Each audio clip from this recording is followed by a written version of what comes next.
Assalamualaikum warahmatullahi wabarakatuh.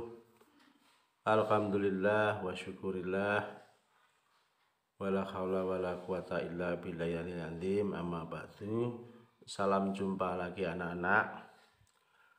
Pada kesempatan hari ini kita akan melanjutkan pelajaran kita yang kemarin, yaitu menyusun cerita inspiratif pada pertemuan yang ketiga.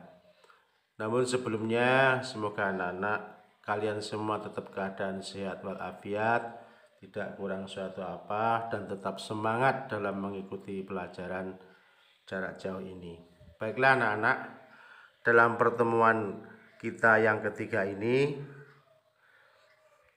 kompetensi dasar kita adalah 3.12, yaitu menelaah struktur kebahasaan dan isi teks cerita inspiratif, dan 4.12 yaitu mengungkapkan rasa simpati, empati, kepedulian, dan perasaan dalam bentuk cerita inspiratif dengan memperhatikan struktur cerita dan aspek kebahasaan. Adapun tujuan pembelajaran kita kali ini adalah menelaah nilai-nilai moral teks cerita inspiratif, ya. Jadi pada kali ini Pak Dar akan menyajikan sebuah cerita inspiratif yang saya ambil dari kisah yang ditulis dari sebuah buku yang berjudul Public Speaking Master, yaitu kisah tentang profesor dan tukang perahu. Nah, untuk pelajaran kali ini saya bacakan, kalian bisa menyimak sambil membaca. Nanti tugas kalian adalah mencari nilai-nilai moral yang ada dalam cerita inspiratif Profesor dan Tukang Perahu. Baiklah, saya mulai. Dikisahkan ada seorang profesor yang ingin melakukan penelitian di sebuah hutan yang terletak di seberang laut. Sang profesor mengambil jasa tukang perahu untuk sampai pada hutan yang dituju. Setelah hampir sampai pada tempat yang dituju, tiba-tiba profesor bertanya kepada tukang perahu, "Tukang perahu,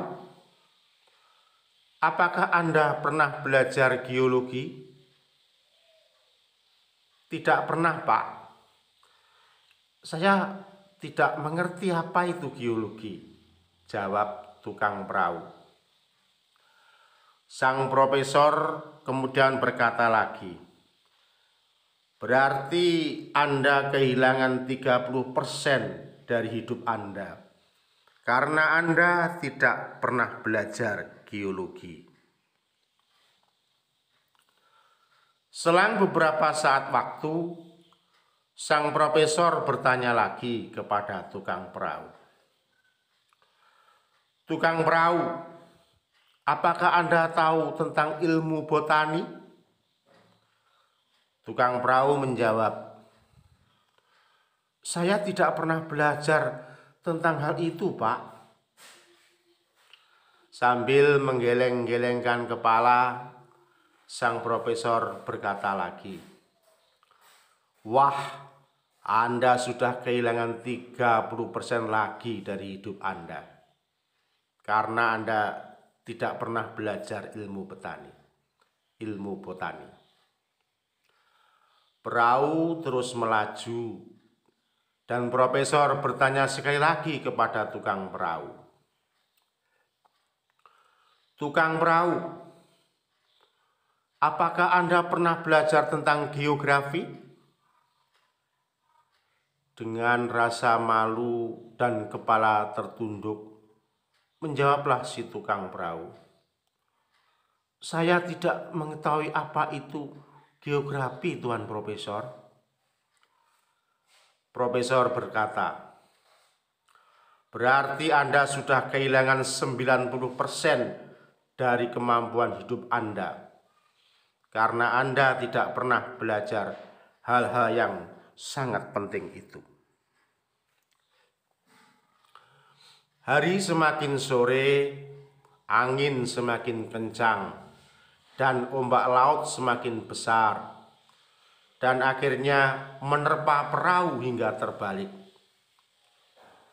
Tukang perahu mengajukan izin pertanyaan kepada sang profesor untuk mengajukan satu pertanyaan, dan profesor pun setuju.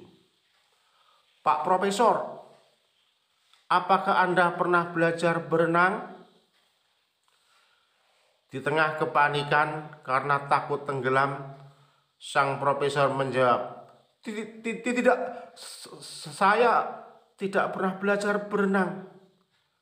Sambil berenang dan berteriak keras, tukang perahu berkata, "Pak Profesor, Anda akan kehilangan 100% hidup Anda karena Anda tidak pernah belajar berenang, Pak." Nah, anak-anak, itulah cerita antara profesor dan tukang perahu, di mana diisyaratkan pada cerita tersebut, ya, tersirat gambaran adanya suatu karakter kesombongan yang dimiliki oleh profesor dan karakter rendah hati yang dimiliki oleh tukang perahu. Nah, dari cerita tersebut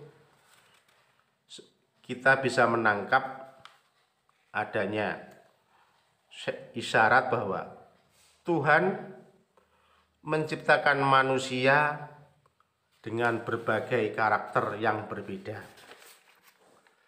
dengan kekurangan dan kelebihan masing-masing.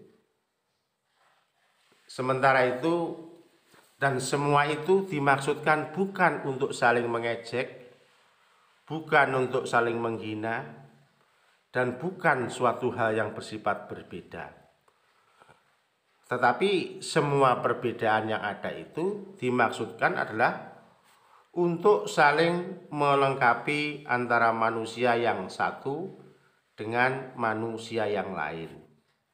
Jadi dalam kehidupan ini sebenarnya kita sudah diciptakan dengan masing-masing kemampuan, dengan masing-masing kelebihan untuk saling melengkapi dalam memenuhi hajat hidup kita ini.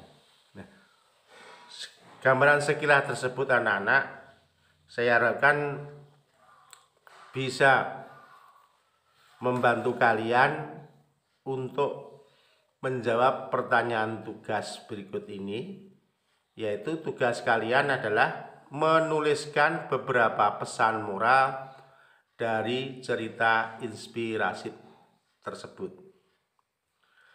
Ya, silahkan ditulis jawabannya di kertas folio. Jangan lupa ditulis nama, kelas, dan nomor absen, dan nanti akan dikumpulkan setelah ada pengumuman dari sekolah. Terima kasih anak-anak telah mengikuti pelajaran kali ini. Ya, sekian dulu. Terima kasih atas segala perhatian. Mohon maaf atas segala kekurangan. Semoga tetap sehat dan semangat. Jangan lupa tetap belajar dan selalu berdoa kepada Tuhan. Semoga kalian kelak diberi kesuksesan baik lahir dan batin, baik dunia dan akhirat. Akhirul kalam, wabillahi taufiq wal hidayah. Wassalamualaikum warahmatullahi wabarakatuh.